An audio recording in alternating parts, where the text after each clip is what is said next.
ازيكم عاملين ايه؟ يا رب تكونوا بخير. النهارده هنعمل وصفة كنافة بس سريعة وسهلة وبسيطة وطعمها ولا غلطة. هنعمل الكنافة في الطاسة، مش هتاخد معانا اي وقت ولا مجهود، وكمان هنسويها على البوتاجاز، يعني ولا هندخل فرن ولا هنعمل حاجات كتير بقى ونشغل الفرن ونبقى قلقانين انها تستوي كويس ولا لا. هنعملها كلها في الطاسة، وكمان هنسويها على البوتاجاز ومش تاخد معانا اي وقت ولا مجهود تماما، وهتطلع بالشكل التحفة ده. اول حاجة طبعا هنعمل الشربات علشان يبرد، لان الكنافة بتحتاج شربات تقيل وبارد. هحط هنا كوبايتين من السكر وعليهم كوباية ونص من المية، وهولع عليهم البوتاجاز، واول مش هاجي جنبهم خالص، واول ما تبتدي تغلي هضيف عليهم نص ليمونة، وهسيبها بقى هقلبها بس كده من النص كده. اهم حاجة ان السكر نفسه ما يجيش على الطروف الحلة او الحاجة اللي احنا بنسوي فيها علشان ما تسكرش. انا قلبتها تقليبة بسيطة قوي كده. هسيبها بقى على نار هادية شوية لمدة 7 دقايق او 8 دقايق بالظبط، واحط عليها معلقة فانيليا وخلاص كده. دي بقى الكنافة. معايا نص كيلو كنافة، كنت جايباها قبلها بيوم وحطها في الفريزر علشان تبقى سهلة عليا لما اجي افتفتها. انتوا شايفين هي متفتفتة ازاي؟ مكسراها بسهولة جدا، او ممكن نحطها كمان في الكب عادي، بس انا هي كانت سهلة جدا كسرتها بايدي. نص كيلو كنافة حطيت عليه كوباية سمنة. اهم حاجة ان مفيش يعني فتفوتة كده من الكنافة ما تبقاش عليها سمنة، لازم تتغلف كلها بالسمنة كويس قوي علشان تاخد لون حلو. هقلبها بقى كلها.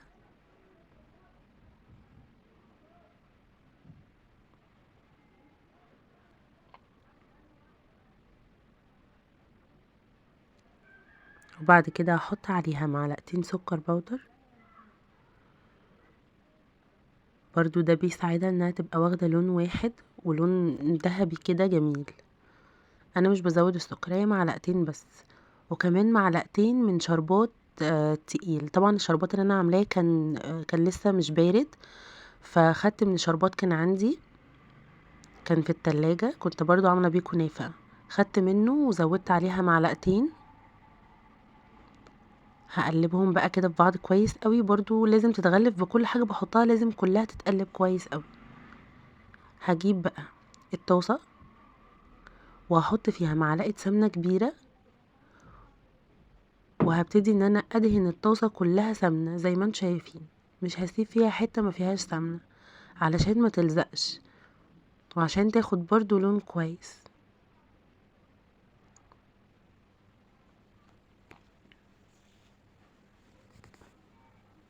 بالشكل ده كده.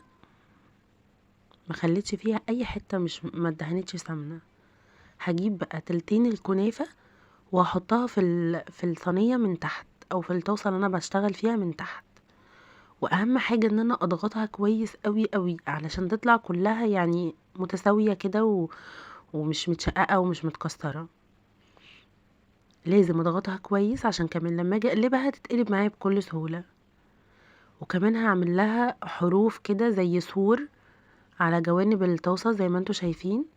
يعني انا طول ما انا ما بحط بظبط بايدي، والحتة اللي بلاقيها محتاجة تاني بزودها تاني. اهم حاجة اننا نضغطها كويس قوي. وبعد كده بقى هعمل الكريمة. 3 كوبايات من اللبن، هحط عليهم 4 معالق من النشا، وحسب النشا اللي عندكم يعني ممكن تزودوا او تقللوا، طبعا على البارد. ومش هحط فيها سكر لان الكنافة طبعا هنسقيها بشربات وهتبقى مسكرة، لو حابين ممكن تضيفوا عادي. هقلب كده اللبن والنشا مع بعض. شايفين قوامه ابتدى يتقل؟ يعني بعد ما قلبته على البارد ولعت عليه النار وهديتها شوية علشان ما تكلكعش مني، وايدي دايما فيها بقلبها علشان ما تكلكعش. هحط عليها بقى معلقة فانيليا سايلة او كيس فانيليا باودر،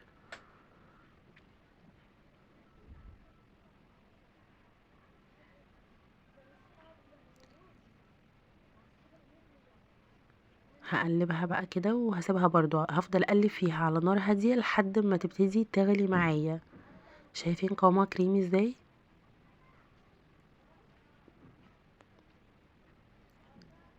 تطلع كريمي كده لما نكون مهدين النار، مش معلينها قوي، وايدينا دايما فيها بتقلب، عمرها ما تكلكع مننا.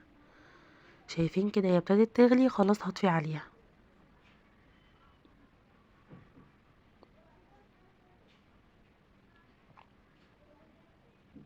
طبعا ممكن نضيف عليها قشطة عادي جدا، بس انا ما كانش عندي فما حطيتش. انا بقى بحب قوي لما احط في الكنافة كريمة، بحب احط عليها اي مكسرات موجودة عندي. كان عندي سوداني، آه وكان عندي جوز الهند، وكان عندي زبيب، كلهم كده كانوا حبايني، معلقة من كل حاجة حطيتهم عليها. كانت طعمها خطير، يعني جربوها بأي مكسرات عندكم، هتحبوها اكتر من وهي سادة. هفضي بقى كل الكريمة كده في الطاسة، بس اهم حاجة انها ما تجيش على الطروف علشان ما تتلسعش. يعني انا بظبطها كده، شايفين؟ وهسيبها بقى تبرد تماما. شايفين؟ بحط ايدي عليها مش بتلزق خالص، هي بردت جدا وعملت طبقة قشرة كده. هجيب بقى باقي كمية الكنافة اللي كانت معايا، وهبتدي ان انا اظبطها برضو من فوق. واهم حاجة ما اسيبش اي مكان فاضي، لازم اغلفها كويس بالكنافة من فوق واضغطها، لان الكريمة طبعا بردت، فهعرف ان انا اتحكم فيها واضغطها براحتي. وكل الطروف اللي هي السور اللي انا كنت عاملاه ده بضغطه في الكنافة اللي انا بحطها تاني عشان تبقى كلها متماسكة مع بعض. اضغطها كويس وكده تمام قوي، عمرها ما تفك ولا تتكسر خالص. هسويها بقى على نار هادية، مش هادية قوي ومش عالية قوي، يعني نار متوسطة شوية. وهبتدي ان انا الف الطاسة كده زي ما انتوا شايفين. طول ما انا واقفة بفضل الفها من الجنب ده للجنب ده للجنب ده، شوية شوية شوية، علشان تاخد اللون اللي انتوا شفتوه في اول الفيديو. يعني ما ينفعش احطها واسيبها وبعدها بشوية اروح الفها، لا، طول ما انا واقفة بلفها كده، هنا دقيقة هنا دقيقة هنا دقيقة، وافضل الف فيها كده. هنعرف ازاي ان هي استوت؟ لما تلاقوها فصلت وخدت لون ذهبي كده شوية من الطروف بتاعتها، هوريها لكم دلوقتي. شايفين بقى الطروف بتاعتها فصلت وخدت لون ذهبي فاتح كده، تمام قوي، هي كده استوت. وشايفين كل الطروف واخدة نفس اللون. هقلبها بقى، شايفين لونها خطير حقيقي. ريحتها كانت عاملة قلبان في البيت، ريحتها كانت تحفة وشكلها تحفة وطعمها تحفة. كده بقى قلبتها، واخدة لون تحفة، يعني مظبوط من كل الجهات، لونها واحد. هجيب بقى برضو حبة سمنة صغيرين وهدهن بيهم الطاسة تاني، وهبتدي برضو ان انا ارجعها بس بالراحة شوية علشان ما تتكسرش مننا. شايفين؟ يعني هنزلها كده بالراحة قوي علشان ما تتكسرش ولا يحصل فيها اي حاجة. هجيب بقى اي سباتولا كده وهبتدي ان انا اظبط الجوانب بتاعتها تاني زي ما انتوا شايفين كده، وهرجعها تاني برضو على النار، وافضل بنفس الطريقة اللي سويت بيها هرجع اسوي بيها تاني. وهوريكم برضو دلوقتي لما سويتها من الناحية التانية خدت نفس اللون بالظبط. شايفين؟ واخدة لون ذهبي فاتح جميل جدا. وبس كده خلصت الكنافة وما خدتش معانا اي وقت تماما. طبعا الكنافة بتكون سخنة والشربات بيكون بارد. هبتدي بقى ان انا احط عليها الشربات واسيبها مثلا ربع ساعة كده ولا حاجة تكون اتشربت الشربات بتاعها كويس. وهقطعها معاكم واوريكم شكلها عامل ازاي برضو من جوه.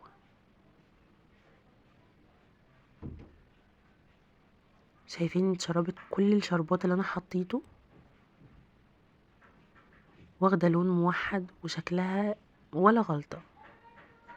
وكان طعمها حقيقي تحفة، مقرمشة من بره وطرية، والكريمة اللي فيها طعمها خطير.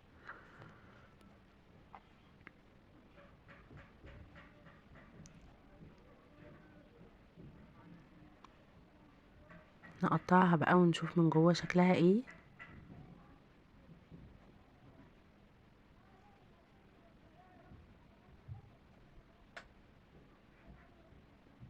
انا ما سبتهاش بردت قوي، يعني انا سبتها بس اتشربت الشربات تقريبا 5 دقايق او 10 دقايق، وابتديت ان انا اقطعها لان انا بحبها سخنة جدا، بتبقى تحفة.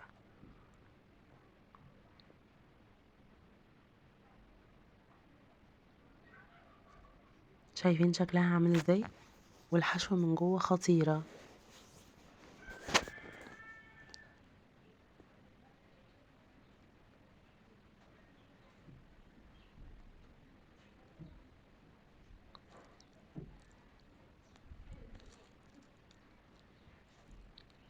وبس كده الوصفة بتاعتنا خلصت. يا رب تكون عجبتكم. لو عجبكم الفيديو ما تنسوش تضغطوا لايك وتفعلوا جرس التنبيه علشان يوصل لكم اشعارات بكل وصفاتي الجديدة. هسيبكم بقى مع المنظر التحفة ده وتعيشوا معايا، ويعني وتتخيلوا الطعم اللي انا كنت بدوقه عامل ازاي. كانت خطيرة بجد ولا غلطة والله.